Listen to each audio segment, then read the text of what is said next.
So I've been listening to a podcast called When We Were Wizards, and also just watched a video by Matthew Colville called Arguing About D&D in the 1970s. And both of those things got my curiosity piqued about the old books. So I pulled them out and took a look. And what I found was not the game that I grew up playing. Saturday afternoons with my brother and father playing the basic rules, and then later on when I was in high school with those friends, were similar experiences. We were playing much the same way, treating the rules as guidelines to be barely followed. Which makes sense if you think about it. In the preface to the Dungeon Master Guide, Gary Gygax writes, "With certain uniformity of systems and laws, players will be able to move from one campaign to another and know at least the elemental principles which govern the new milieu."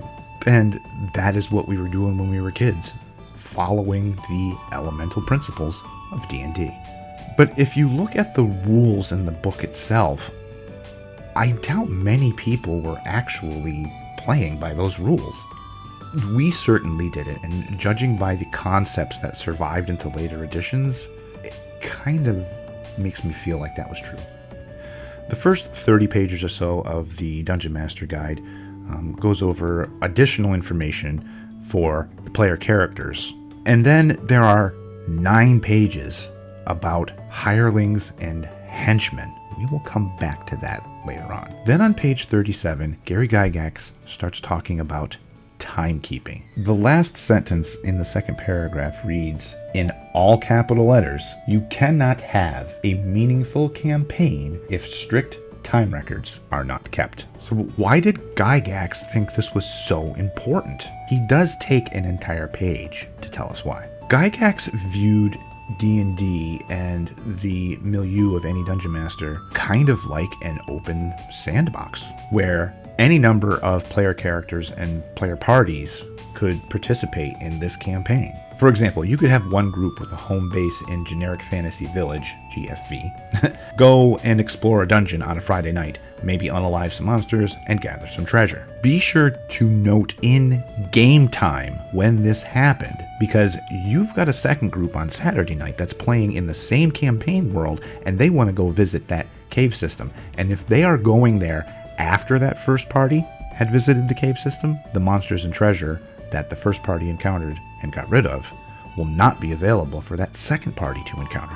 Maybe one of your players wants to go off and do their own little solo quest thing. Maybe some others just want to sit and chill in GFV. Maybe others want to research spells. You've got players all over the place wanting to do different things. And yeah, you had to keep strict time records of where and when all of your players are. Gygax saw D&D campaigns as living, breathing worlds that any number of players could live in. And as such, it was up to the DM to keep these very strict records. Later on in the book, he goes over how players can construct their own strongholds. Why?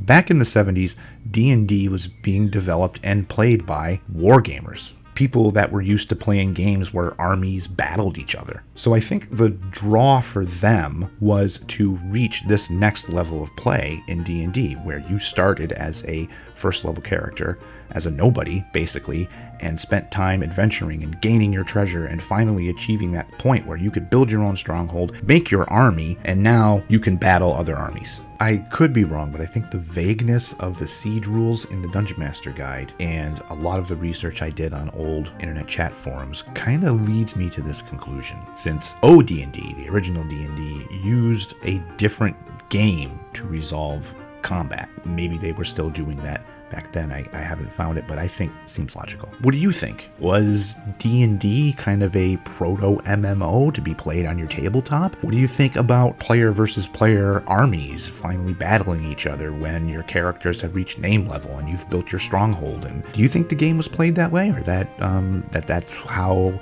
Gygax intended the game to be played?